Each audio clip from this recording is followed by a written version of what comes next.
Assalamualaikum warahmatullahi wabarakatuh.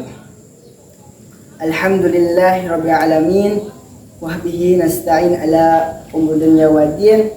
Wassalatu wassalam ala sayyidina Muhammadin khatamin nabiyyin wa ala alihi wa sahbihi ajmain, amma ba'd.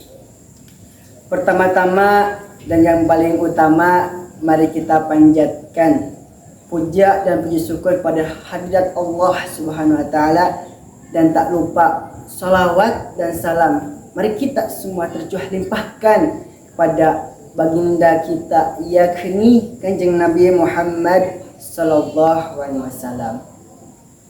Dalam kehidupan itu banyaknya makna, dan ketika kita dalam keadaan bahagia pun kita harus bersyukur, dan ketika kita dalam keadaan sedih pun kita pun harus bersyukur. Kenapa? Karena semua keadaan tuh harus disyukuri. Nah, jadi ketika kita dalam keadaan bahagia pun harus bersyukur. Karena kenapa? Karena itu adalah nikmat dari Allah yang diberikan oleh Allah kepada kita semua. Seperti kita bisa bernapas, kita bisa melihat, kita bisa mendengar, itu suatu nikmat yang Allah berikan tanpa kita rasakan, gitu kan. Dan ketika kita keadaan sedih pun kita pun harus mensyukuri. Kenapa? Bahwa kita itu adalah manusia, bukan orang yang kuat. Karena kita kita semua itu adalah la haula wala quwwata illa billah. Dan tidak upaya dan kekuatan hanya Allah SWT. Nah, kita di sini pun tidak hanya sendiri, karena kita adalah makhluk sosial.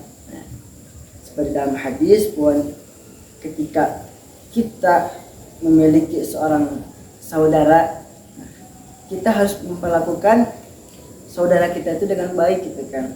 La yu'minu ahadukum hatta yuhibba li akhihi ma yuhibbu li nafsihi.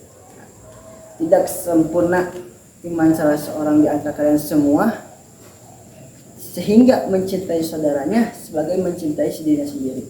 Jadi iman kita sempurna adalah ketika kita mencintai saudara kita, menyayangi saudara kita, kita tidak menzalimi saudara kita, sebagaimana kita tidak menzalimi diri sendiri, gitu kan. Nah, dimana kita mencintai diri kita sendiri, nah maka kita pun ke saudara kita pun harus menyayangi seperti itu.